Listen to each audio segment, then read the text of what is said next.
Hello friends, welcome back to my channel. आज के lecture में हम एक इंफॉर्मेशन सिस्टम डिस्कस करने वाले हैं जिसका नाम है ऑफिस ऑटोमेशन सिस्टम।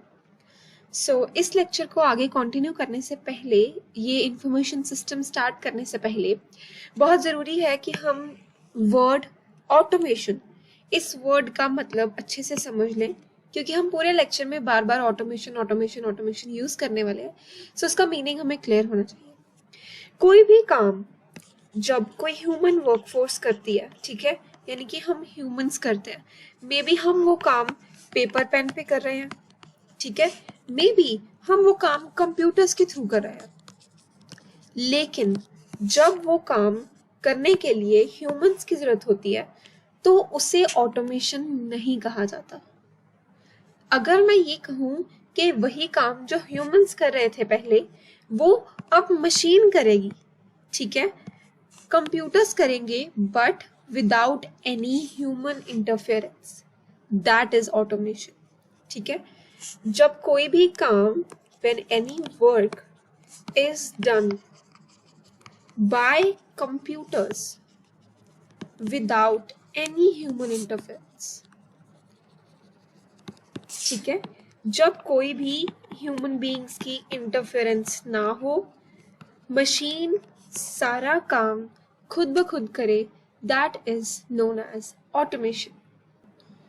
जब हम कहते हैं कि हमने कोई सिस्टम ऑटोमेट कर दिया है, ठीक है, जब भी हम वर्ड यूज करते हैं ऑटोमेट या ऑटोमेशन, तो इसका मतलब होता है कि अब उस काम को करने के लिए ह्यूमंस की जरूरत हमें नहीं पड़ेगी।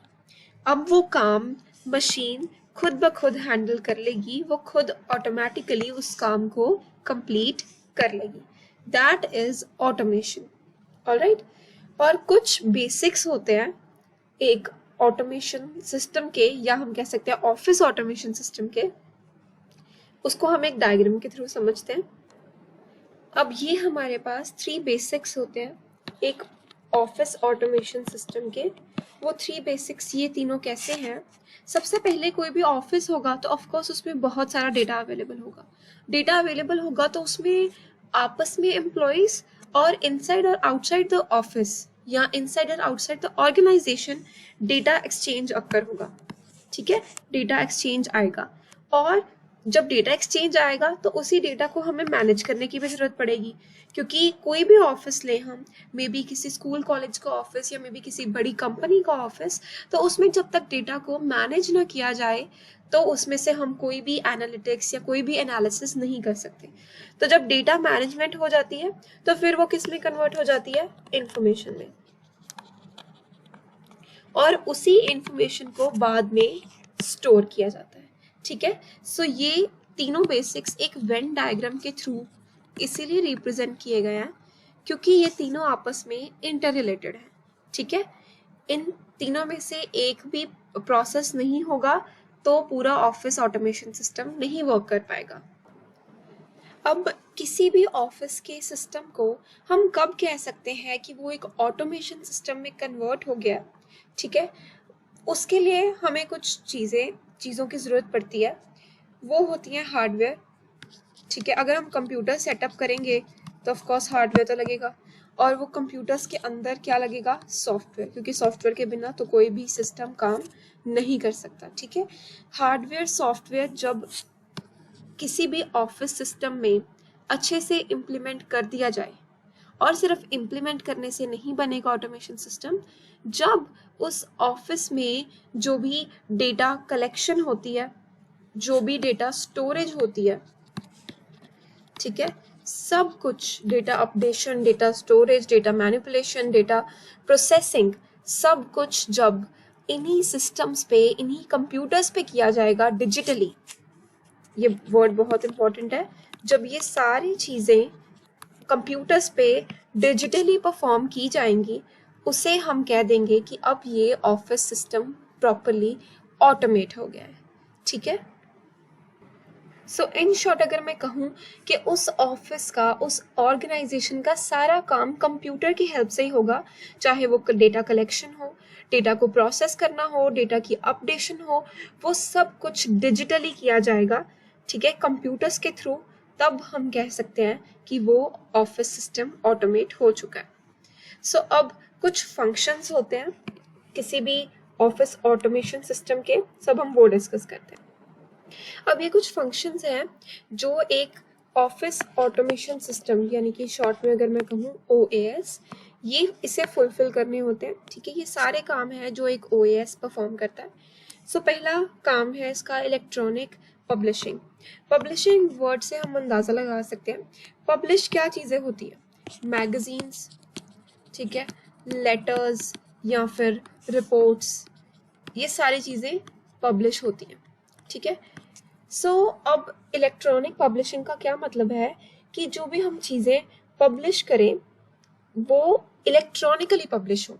ठीक है, जैसे हम उनके लिए बेसिकली इलेक्ट्रॉनिक सॉफ्टवेयर, बजाय कि हम हाथों से लिख के रिपोर्ट्स तैयार करें, मैगजीन्स लिखें या लेटर्स लिखें, उससे बेटर है कि हम सॉफ्टवेयर यूज़ करें जिस तरह से फॉर एग्जांपल माइक्रोसॉफ्ट वर्ड।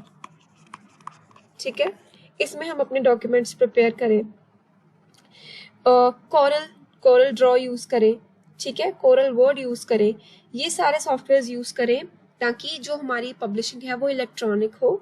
और इनके थ्रू एक यूज़र क्या कर सकता है, एक यूज़र अपने डॉक्यूमेंट्स, अपने लेटर्स, अपने रिपोर्ट्स को क्रिएट कर सकता है, और सिर्फ क्रिएट ही नहीं, उसके बाद कोई चेंजेस करने हैं तो एडिट भी कर सकता है, रिवाइज भी कर सकता है, और स्टोर करवा के प्रिंट भी कर सकता है।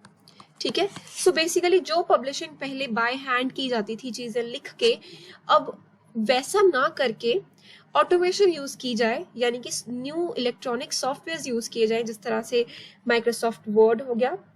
ठीक है, और ताकि इन्हीं सॉफ्टवेयर्स पे हम इलेक्ट्रॉनिकली अपने डॉक्यूमेंट्स क्रिएट करके प्रिंट करके पब्लिश कर सकें।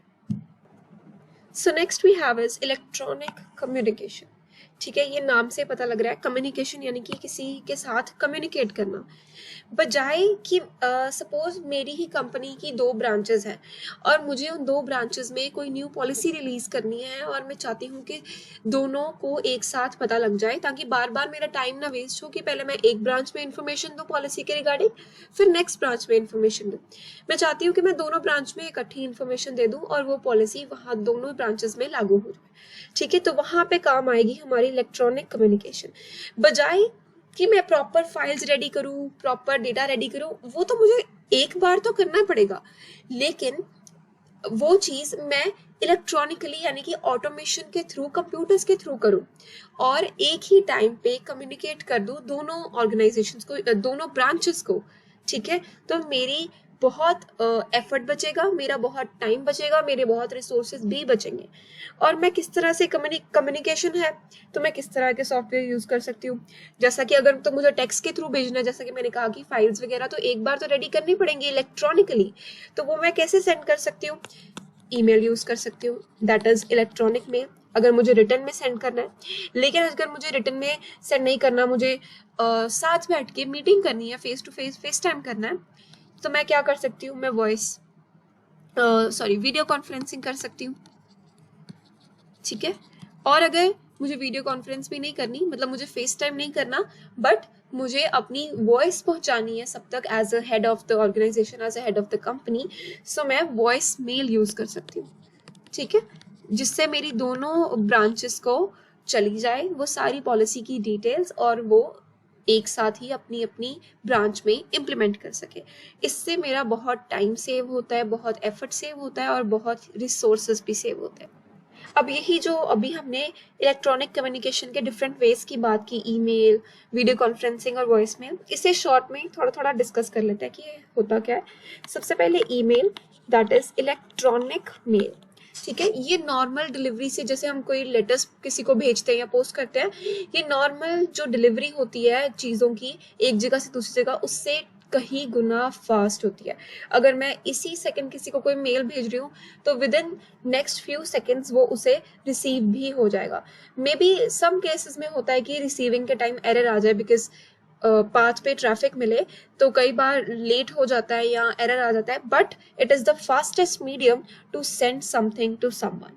ठीक है, और इसके थ्रू हम सिर्फ टेक्स्ट ही नहीं, फोटोज, वीडियोस वो भी अटैच कर सकते हैं, ठीक है। अगर मुझे नीड लग रही है कि किसी मेल में फोटोज या वीडियोस अटैच करने की नीड है तो मीन्स की जो बेसिकली ये जो ईमेल है ये मल्टीमीडिया भी सपोर्ट करता है। और जब आप नॉर्मली किसी को लेटर सेंड करते हो तो आपके वो जब आप पोस्ट ऑफिस जाते हो तो स्टैम्प के चार्जेस लगते हैं, सेंड करने के चार्जेस लगते हैं। लेकिन ईमेल में जब आप कुछ भी सेंड करते हो किसी को, आपको सिर्फ इंटरनेट कनेक्शन की ज़रूरत है, आपको एक्स्ट्रा चार्जेस कोई भी बेयर नहीं करने पड़ते। अगर आपके पास इंटरनेट कनेक्टिविटी है तो आप किसी को भी कहीं भी, every nook and corner of the world, कहीं भी आप किसी को भी ईमेल सेंड कर सकते हो। So next we have is voice mail.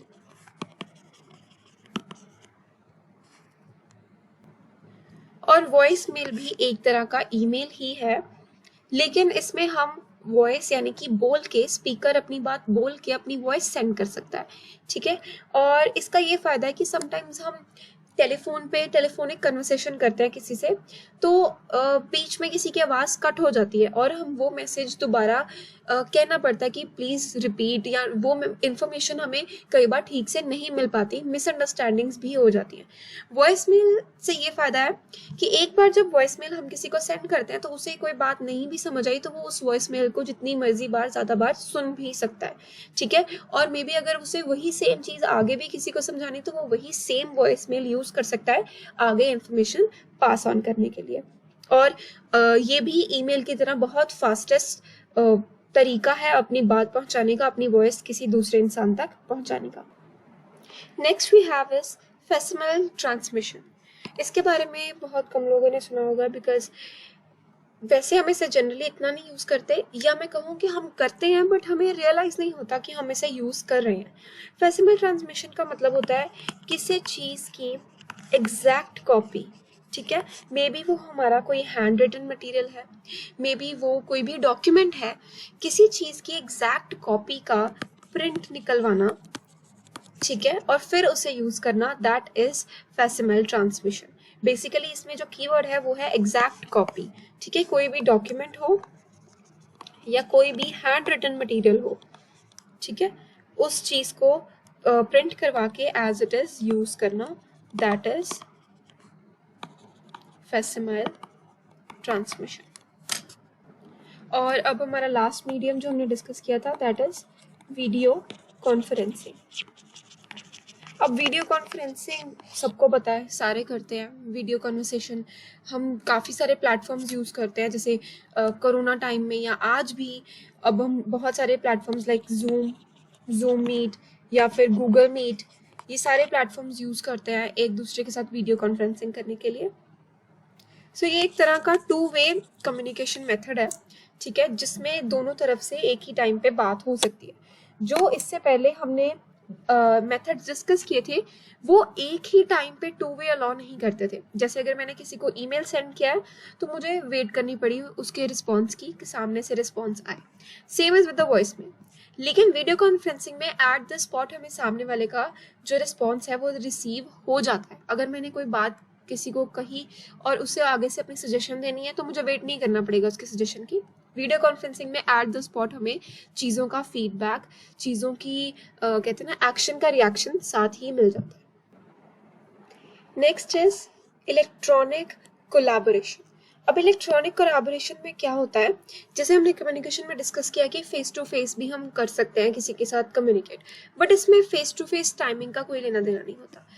Electronic collaboration का मतलब है कि जितने भी हमारे वर्कर्स हैं या जितने भी हमारे एम्प्लॉयज़ हैं जो हमारे काम कर रहे हैं वो आपस में कोलैबोरेटिव वर्क करते हैं, ठीक है।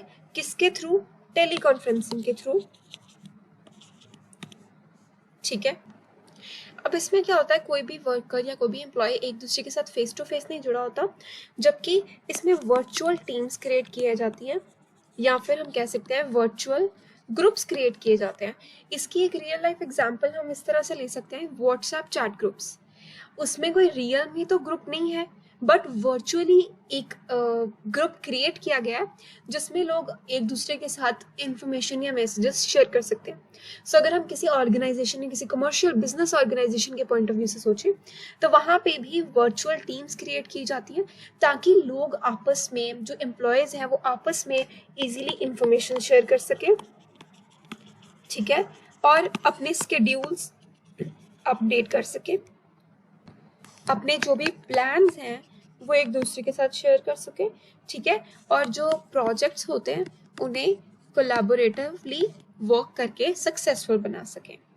और इससे कोई फर्क नहीं पड़ता कि कोई एम्प्लॉय कितने भी डिस्टेंस पे है, मे बी सिटीज़ का डिफरेंस, मे बी स्टेट का डिफरेंस, और मे बी इवन कंट्रीज का डिस्टेंस, राइट। जब हम व्हाट्सएप पे किसी के साथ चैट करते हैं, किसी का ग्रुप बनता है, तो इट डजेंट मैटर कि वो पर्सन जो व्हाट्सएप ग्रुप में है वो ज़रूरी नहीं कि सारे इंडिया के ही हों, मे बी उसमें कोई अमेरिका, कोई कैनेडा, कोई भी कहीं भी जोग्राफिकल डिस्टेंस के थ्रू उसमें ऐड हो सकता है, मतलब जोग्राफिकल डिस्टेंस उसमें मैटर नहीं करता। So same is here.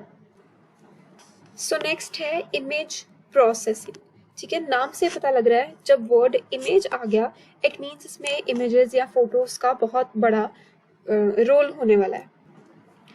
अब इमेज प्रोसेसिंग सिस्टम क्या करता है, कोई भी इमेज हो, कोई भी ग्राफिक्स हो, उन्हें इलेक्ट्रॉनिकली मैनेज करता है, ठीक है। कोई इतने भी मल्टीमीडिया सिस्टम हो, प्रेजेंटेशन ग्राफिक्स हो, इन सब को हम इलेक्ट्रॉनिकली मैनेज करते हैं। और इलेक्ट्रॉनिकली मैनेज करने का मतलब ये है कि हम उसमें इलेक्ट्रॉनिकली हम ड्राइंग्स कर सकते हैं, ठीक है, डिजिटल फॉर्म में अपने आर्ट को या अपने पेंटिंग्स को कन्वर्ट कर सकते हैं, ठीक है। जो हमारी रियल लाइफ पिक्चर्स हैं हम उन्हें डिजिटल इलस्ट्रेशंस में कन्वर्ट कर सकते हैं और उन्हीं पिक्चर्स को हम मैनिपुलेट कर सकते हैं। जैसे आजकल बहुत सारे सॉफ्टवेयर आ गए हैं, मैं सिर्फ एग्जांपल दे रही हूँ, जस्ट लाइक फोटोशॉप वगैरह। तो उसमें हम क्या करते हैं, हमारे पिक्चर में जो भी अननेसेसरी चीज़ होती है, जो बैकग्राउंड में आ जाती है, तो हम उसे इरेज कर देते हैं, या अगर हमें कुछ ऐड ऑन करना होता है तो हम वो ऐड ऑन भी कर देते हैं। So same is the thing here, image processing system भी कुछ ऐसा ही करता है। वो हमें हमारे पिक्चर्स में, हमारी ड्राइंग्स में मैनिपुलेशन करने की, उन्हें स्टोर करने की और उन्हें प्रिंट करने की, ये सारी परमिशंस या ये सारे काम जो है वो इमेज प्रोसेसिंग सिस्टम करता है। और एक इमेज जो हम प्रोसेस करते हैं, ठीक है, चाहे हम उसे मैनिपुलेट करें, एडिट करें, कुछ भी करें, और उसे हम एक कंप्यूटर से दूसरे कंप्यूटर सेंड कर सकते हैं, किसके थ्रू, मॉडेम के थ्रू, ठीक है। मॉडेम एक डिवाइस होता है, आप सबने सुना होगा। सो ये हम एक कंप्यूटर से दूसरे कंप्यूटर में ट्रांसफर भी कर सकते हैं। अब ये जो इमेज प्रोसेसिंग सिस्टम्स हैं, ये किस तरह के हार्डवेयर यूज कर सकते हैं, ये यूज करते हैं स्कैनर्स, ठीक है, या हो गए डिजिटल कैमराज हो गए, या वीडियो कैप्चरिंग कार्ड्स हो गए, या फिर एडवांस्ड ग्राफिक कंप्यूटर्स हो गए। ये सारी तरह के जो हार्डवेयर हैं, हार्डवेयर वाली चीज़ें हैं, ये इमेज प्रोसेसिंग सिस्टम्स को ज़रूरत पड़ सकती है, ठीक है। और इमेज प्रोसेस, अगर मैं एक बिजनेस पॉइंट ऑफ व्यू से देखूँ तो इमेज प्रोसेसिंग सिस्टम का मुझे क्या फ़ायदा, मुझे क्यों रखना चाहिए ये इमेज प्रोसेसिंग सिस्टम, क्योंकि जब कोई भी ऑर्गेनाइजेशन है, मे बी वो मेडिकल ऑर्गेनाइजेशन है या कोई भी इंश्योरेंस पॉलिसी की ऑर्गेनाइजेशन है, तो जब वो अपने फॉर्म्स निकालते हैं या अपने यूज़र्स के लिए, जो भी उनके पॉलिसी होल्डर्स हैं, उनके लिए कोई भी अपना वो बैनर्स या कोई भी पैम्फलेट्स रिलीज करते हैं, तो ऑफ कोर्स कोई भी पैम्फलेट, कोई भी फॉर्म, कोई भी बैनर इमेजेस के बिना अधूरा होता है, उसमें इमेजेस की ज़रूरत पड़ती ही पड़ती है। तो इसीलिए कोई भी ऑर्गेनाइजेशन के लिए इमेज प्रोसेसिंग सिस्टम होना काफ़ी इम्पोर्टेंट है। अब last but not the least we have is office management, ठीक है। अब ये सारे ऊपर वाले काम तो हो जाएंगे, लेकिन अब उन्हें मैनेज करना, इन सभी ऊपर वाले कामों को मैनेज करना बहुत इम्पोर्टेंट थिंग है। अब ऑफिस मैनेजमेंट का मतलब क्या है कि ऑफिस में जितना भी डेटा है, जितने भी प्रोजेक्ट्स असाइन हुए हैं एम्प्लॉयज़ को, उन सब का रिकॉर्ड रखना, किसी प्रोजेक्ट पे कितने काम, मतलब कितने एम्प्लॉयज़ वर्क कर रहे हैं और कौन से प्रोजेक्ट की कितनी डेडलाइन है, ये सब छोटी छोटी बातों का ध्यान रखना, ये सारा काम करता है हमारा ऑफिस मैनेजमेंट सिस्टम, ठीक है। और ये सब काम जो भी मैंने अभी बोले, ये सारे काम हम कोई भी पेपर पेन से नहीं करते, ये सारे काम इलेक्ट्रॉनिकली किए जाते हैं, ठीक है, इलेक्ट्रॉनिकली रिकॉर्ड किए जाते हैं। और जैसे कि एग्जांपल हो गई, अपॉइंटमेंट्स हो गई, किसी भी मीटिंग की अपॉइंटमेंट्स हो गई, कोई नोट टेकिंग हो गई, किसी क्लाइंट के साथ कोई उनकी कॉन्टैक्ट इन्फॉर्मेशन हो गई, कोई भी डेटा हमने एडिट करना है, कोई भी डेटा स्टोर करना है और उसे यूज़ करना है, ठीक है, ये सारा काम हम ऑफिस मैनेजमेंट सिस्टम के थ्रू कर सकते हैं, ठीक है। या फिर कोई प्रोजेक्ट है, मुझे उसे डिवाइड करना है अपने एम्प्लॉयज़ के बीच में, ठीक है, मुझे ये चाहिए कि अगर मेरे पास 3 प्रोजेक्ट्स हैं तो जितने भी मेरे नंबर ऑफ एम्प्लॉयज़ हैं वो इक्वली डिवाइड हो, ठीक है। सो ये सारा काम मैं इलेक्ट्रॉनिकली कर सकती हूँ ऑफिस मैनेजमेंट के थ्रू। और ये सारी चीज़ें जब मैं ऑटोमेट कर देती हूँ ऑफिस मैनेजमेंट सिस्टम के थ्रू, इससे मेरे ऑर्गेनाइजेशन की जो प्रोडक्टिविटी होती है वो बहुत इंक्रीज हो जाती है, ठीक है। अब खुद ही अगर हम इसे एक सेकंड के लिए प्रैक्टिकली सोच के देखें तो कहाँ मेरे अंडर सपोज 50 एम्प्लॉयज़ वर्क कर रहे हैं और कहाँ मुझे किसी जो मेरा प्रोजेक्ट चल रहा है मुझे उस प्रोजेक्ट की रिपोर्ट या रिपोर्ट कह लो या उस प्रोजेक्ट की अपडेट जाके हर एक एम्प्लॉय को देनी पड़ी है। या अगर 50 नहीं तो मैंने अगर ग्रुप्स भी बनाए हैं तो मुझे कहाँ हर एक ग्रुप को जाके देनी पड़ी है। लेकिन अगर मैंने ऑफिस मैनेजमेंट सिस्टम रखा है तो हर ग्रुप के पास जो वो अपडेट है वो कंप्यूटराइज फॉर्म में ऑटोमेटिकली पहुंच सकती है, मुझे बार बार सबके पास जाके उन्हें एक्सप्लेन करने की जरूरत नहीं है। अब कुछ एडवांटेजेस और डिसएडवांटेजेस डिस्कस कर लेते हैं ऑफिस इंफॉर्मेशन सिस्टम के। तो सबसे पहला एडवांटेज तो हम बहुत बार बोल चुके हैं कि क्वालिटी जो है काम की वो इंक्रीज हो जाती है, ठीक है। जो हमारा काम है, जो हम जितना भी प्रोजेक्ट करते हैं अपनी कंपनी में, वो सारे काम की क्वालिटी और एक्यूरेसी बहुत इंक्रीज होती है। Next is speed. अगर मुझे कोई भी डेटा ट्रांसफ़र करना है, डेटा ट्रांसमिशन करनी है, तो वो बहुत ही स्पीडी वे से होती है। और जो मेरा टाइम है वो काफ़ी रिड्यूस होता है। कहाँ मैं पहले डेटा कैप्चर करने में और उसे क्रिएट करने में, उसे ऑर्गेनाइज करने में कितना टाइम लगा रही थी, लेकिन सिस्टम ऑटोमेट होने से वो मेरा सारा टाइम जो है वो बहुत ही रिड्यूस हो जाता है। और जितने भी रूटीन के बोरिंग टास्क्स होते हैं, ठीक है, उनसे हमें छुटकारा मिल जाता है, हमें वो नहीं करने पड़ते, ठीक है। और जितने भी एडमिनिस्ट्रेटिव ओवरहेड्स आते हैं, एडमिनिस्ट्रेटिव डिटेल के ओवरहेड्स होते हैं, वो रिड्यूस हो जाते हैं। एडमिनिस्ट्रेटिव डिटेल ओवरहेड का मतलब जितने भी एडमिनिस्ट्रेटिव डिटेल में क्लैशेस आते हैं वो सारे मैं अवॉइड कर सकती हूँ या वो सारे कम हो जाते हैं, ठीक है। और office information system automation system, office automation system क्या हेल्प करता है, हमें सारे ऑफिस के टास्क्स को इंटीग्रेट करने में हेल्प करता है, ठीक है। और इंटीग्रेट एंड कोऑर्डिनेट, क्योंकि सारे एम्प्लॉयज एक साथ काम करते हैं इस ऑटोमेशन सिस्टम के थ्रू, तो सारे टास्क्स इंटीग्रेट और कोऑर्डिनेट होते हैं साथ में। किसी भी मैसेज की प्रेपरेशन करना, ठीक है, या फिर उसे एडिट करना, ये सारे काम बहुत ईजी हो जाते हैं। जैसे कि हमने ऊपर डिस्कस किया कि हमारे पास बहुत सारे एडिटिंग टूल्स, एडिटिंग सॉफ्टवेयर भी अवेलेबल होते हैं इसके अंडर, ठीक है। और नेक्स्ट पॉइंट यही है कि प्रोडक्टिविटी, जो भी हमने डिस्कस किया कि प्रोडक्टिविटी बहुत इंक्रीज हो जाती है किसी भी ऑर्गेनाइजेशन की। और जितने भी काम है, जैसा कि इंफॉर्मेशन को सेंड करना या रिट्रीव करना, ये सारे काम बहुत ही क्विकली और बहुत ही एफिशिएंटली पॉसिबल हो पाते हैं और काफ़ी कॉस्ट इफेक्टिव और टाइम इफेक्टिव कम्युनिकेशन हम कर पाते हैं, ठीक है। क्योंकि हमने काफ़ी ऊपर टेक्निक्स पढ़ी कि हम किन किन टेक्निक्स, किन किन सॉफ्टवेयर के थ्रू हम कर सकते हैं कम्युनिकेशन, तो उससे कॉस्ट इफेक्टिव यानी कि ज़्यादा उसमें पैसे भी नहीं लगते, और टाइम इफेक्टिव यानी कि हमारा काफ़ी टाइम भी बचता है। बजाय कि हम इन पर्सन जाके किसी से कोई बात कम्युनिकेट करें, वहीं हम अगर अपने टूल्स यूज़ करते हैं like email, video conferencing, voice mail, ठीक है, फेसमेल ट्रांसमिशन, ये सारे यूज़ करते हैं, तो टाइम इफेक्टिव और कॉस्ट इफेक्टिव दोनों हो जाती है हमारी कम्युनिकेशन। और जो मैनेजर्स होते हैं वो इन सब चीज़ों से ध्यान हटा के और इम्पोर्टेंट टास्क्स पे फोकस कर सकते हैं जो एक ऑर्गेनाइजेशन के होते हैं, ठीक है। और जितने भी मैसेज या कम्युनिकेशन होती है मैसेजेस की एक दूसरे ऑर्गेनाइजेशन में, एक दूसरी ब्रांचेस में या विद इन द बिजनेस, वो बहुत ही एक्यूरेट हो जाती है, ठीक है। अब वहीं इस सिस्टम के कुछ डिसएडवांटेजेस भी हैं, वो भी डिस्कस कर लेते हैं। सो इसका सबसे पहला पॉइंट तो यही है कि जो हार्डवेयर और सॉफ्टवेयर लगता है, ठीक है, ऑफिस के सिस्टम को ऑटोमेट करने के लिए, वो बहुत ही एक्सपेंसिव होता है, ठीक है, और वो सारी कंपनीज नहीं अफोर्ड कर पाती। जो well managed, well developed companies हैं, वेल सेटल्ड हैं, वही अफोर्ड कर पाती हैं। जो बिगनर्स हैं या जो स्टार्टअप कर रहे हैं, वो इतनी जल्दी ये सारी टेक्निक्स को अडॉप्ट नहीं कर पाते। सेकेंड थिंग इज दैट कि जो भी हमारा स्टाफ है या जो भी हमारे एम्प्लॉयज हैं, वो बहुत लेजी हो जाते हैं।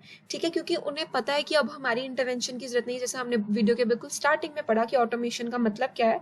तो इससे क्या होता है कि स्टाफ टोटली डिपेंडेंट हो जाता है उन मशीन्स में। ठीक है, और उस स्टाफ इस कारण से लेजी हो जाता है। And the third disadvantage is that security. क्योंकि सारा काम मशीन्स पे डिपेंडेंट हो गया, तो कई बार सिक्योरिटी इश्यूज आ जाते हैं। हैकर्स हमारे सिस्टम को, या जब हम मेल करते हैं किसी को, तो हमारे सिस्टम्स को हैक करके, हमारे अकाउंट को हैक करके हमारी इंपॉर्टेंट इंफॉर्मेशन का मिसयूज कर सकते हैं। So this was all about office automation system. I hope you liked this video. Please like and subscribe. Keep watching.